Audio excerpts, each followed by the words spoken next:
Mërto Uzuni I ka munguar ekipit të Austin gjatë këtyre ditëve, shkak për këtë është bërë një dëmtim që pritet ta mbajë jashtë deri në fundin e muajit, dhe trajneri I klubit amerikan Nico Estevez zbuloi se Uzuni është akoma duke kaluar fazën e dëmtimit dhe ndodhet jashtë skuadrës. Shpresat janë që sulmuesi shqiptar të jetë plotësisht gati për një turnament të fazës përgatitore që do të mbahet nga data 7 deri më 21 shkurt. Janari është parë disi shqetësues sa I përket dëmtimeve për disa prej lojtarëve të kombëtares sonë, nëse lojtarë si Gjimshiti dhe Ismaili I kaluan pa probleme shqetësimet që patën në fushë, akoma pritet rekuperimi I Uzunit dhe Bajramit. Legjenda e futbollit botror polaku Zbigniew Boniek ka dhënë një intervistë për Rai Radio Uno duke komentuar dhe kualifikueset e Kupës së Botës. Ai e ka nisur fillimisht duke shprehur bindjen se Italia do të siguronte kalimin në fazën finale të turneut. As nuk e imagjinoi që Italia të mos fitojë me Irlandën e Veriut në shtëpi. Problemi është ndeshja teke jashtë fushës kundër Walesit apo Bosnjës mund të jetë rrezikshme. I uroj Gattusos dhe të gjithë ekipit që të arrijë të shkojë në botror pasi kam nipa që luajnë futboll, janë tifoz me Italinë dhe duan ta shohin në botror, tha fillimisht Boniek. Më pas ai u ndal te Polonia, e cila është në minigrupin ku gjendet edhe Shqipëria, me të cilën do të ndeshet në takimin e gjysmëfinales në Varshavë. Të mos shkosh në botror është një dëm, sidomos për fëmijët të cilët duan të ëndërrojnë. Sa I përket Polonisë, kemi 2 ndeshje të ekuilibruara dhe të vështira. Në fillim me Shqipërinë në shtëpi dhe më pas eventualisht me njërin me Suedisë dhe Ukrainës në transfert. Në teori jemi favorit, si Italia, tha fillimisht ai, por Boniek nuk është një tifoz I botrorit me një numër kaq të madh skuadrash pjesëmarrëse. Sinqerisht nuk jam pro një botrori me 48 skuadra, janë shumë, nuk do rrit cilësinë e ndeshjeve. Tani është më e vështirë të kualifikohesh në botror se sa të kalosh grupin e botrorit, tha ikona e futbollit botror. Robert Lewandowski ka folur hapur për vështirësitë që ka pasur këtë sezon dhe të ardhmen te Barcelona, por sulmuesi polaku ndalte te ndeshjet e marsit ku Polonia e tij do të përballet me Shqipërinë në Varshavë për një vend në botror dhe vetë Lewandowski e pranon se do të jetë një ndeshje e vështirë. E fillova sezonin me vështirësi, pata 2 lëndime dhe ishte e vështirë të rifilloja, por tani na presin shumë ndeshje në janar, shkurt dhe mars deri në fund të sezonit. Jam I përgatitur mendërisht që në këtë pjesën e dytë të sezonit duhet të jem fizikisht I gatshëm të bëj gjithçka të mundur për të shmangur lëndimet dhe të jap më të mirën time.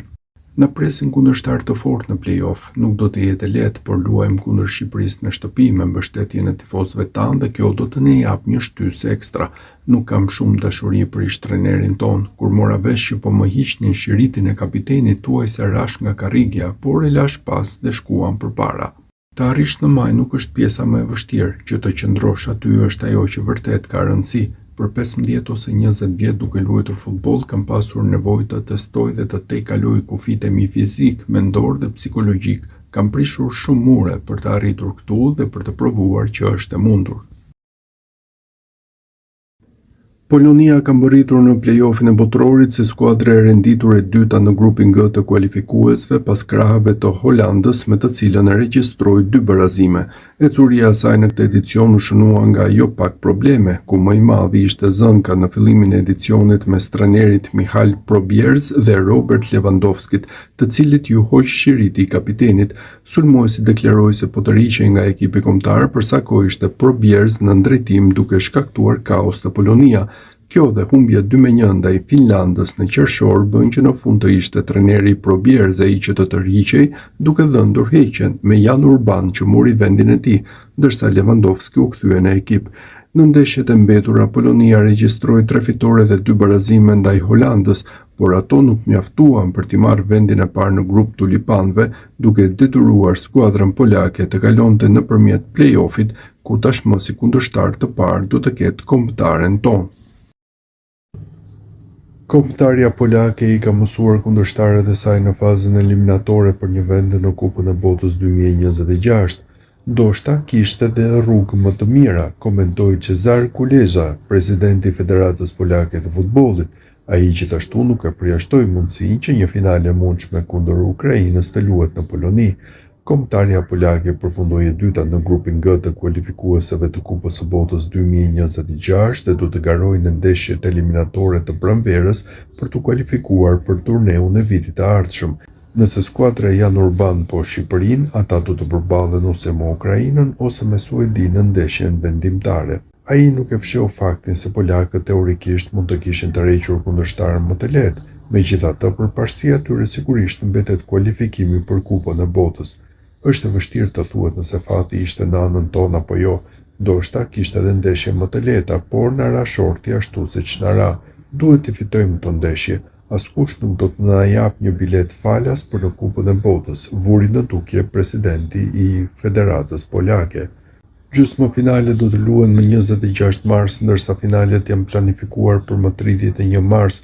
Presidenti paralajmëroi se situata skuadrave individuale mund të ndryshojë në muajt në vijim. Paraqitjet eliminatore janë vetëm 4 muaj larg dhe pa jo auruar askujt mund të shfaqen dëmtime në këto ekipe. Lojtarët mund të ndryshojnë klube, ndërkohë dhe forma e disa lojtarëve ndërkombëtar mund të ndryshojë. Shumë faktorë do të ndikojnë në ekip para eliminatoreve. Le të shpresojmë që t'i shmangim dëmtimet. Lojtarët tanë janë në formën e tyre të jetës. Kemi shumë fat futbollistik dhe ja dalim të kalojmë eliminatoret, shtoi ai. Kombëtarja shqiptare nuk mund të nënvlerësohet, siç e zbuloi vetë Fernando Santos. Ekipi i tij posoi një humbje 2-0 në Tiranë në shtator 2023 dhe portugezi dha dorëheqjen si trajner disa ditë më vonë. Shqiptarët janë një ekip shumë i mirë, veçanërisht në shtëpi. Gjithmonë ka shumë mbështetje në stadiumin e tyre, të gjithë reagojnë me entuziazëm. Ne kemi luajtur kundër tyre, kështu që e di si është. Është e vështirë të luash kundër tyre. Këtë herë avantazhi ynë është se po luajmë në shtëpi, është gjithçka në mendjet dhe këmbët tona, tha Kulezha. A do të arrijë një marrëveshje Federata Polake e Futbollit me ukrainasit nëse një finale e mundshme kundër Ukrainës mund të mbahej në Poloni? Ekziston një mundësi për vendimi u takon ukrainasve, e gjitha varet nga ajo që bëjnë ata, nëse duan të luajnë në Poloni apo të kërkojnë një stadium tjetër në Evropë. Duke i njohur tifozët tanë, ata do të udhëtojnë për në ndeshje dhe do të ketë mbështetje entuziaste prej tyre, vazhdoi timonieri i Federatës Polake. Rekordi i Jan Urban si trajner deri më tani është 4 fitore dhe 2 barazime. Polonia ja doli mban kundër Holandës, por në Malta ta luftuan për të siguruar 3 pikë. Kemi marrë 4 pikë në 2 ndeshjet e fundit, luajtëm në kushte të barabarta kundër Holandës, një kundërshtar i nivelit të lartë. Sigurisht që pati një qetësi të lehtë kundër Maltës, por në fund fituam dhe morëm 3 pikët. Jan Urban bëri gjithçka që mundi. Nuk mendoj se ka dikush që do ta kritikonte punën e Jan Urban. Jemi të gjithë të kënaqur me punën e tij. Kemi një staf trajnerësh gjithashtu të zgjedhur nga trajneri dhe të gjithë po punojnë mirë dhe kjo po sjellë rezultate, përfundoi Cezar Kulezha. Gjysmëfinali e ndeshjeve play-off të Kupës së Botës 2026 Poloni-Shqipëri do të luhet në 26 mars të vitit të ardhshëm në orën 20:45. Ish futbollisti polak Marek Kozminski komentoi shortin e hedhur ditën e sotme në Zvicër, ku deklaroi se dueli me Kuqezinët nuk do të jetë një shëtitje për ta. Në këtë fazë ne jemi favorit, nuk ka dyshim për këtë, por nuk do të jetë një shëtitje. Do ta luajmë ndeshjen e parë në shtëpi. Kjo do të jetë vlera jonë e shtuar, pasi është më e lehtë për ne të luajmë si pritës. Pres që do ta kalojmë Shqipërinë dhe pastaj mbetet pyetja se me kë do të përballemi në raundin e dytë, Suedinë apo Ukrainën dhe mbi të gjitha ku do të luajmë.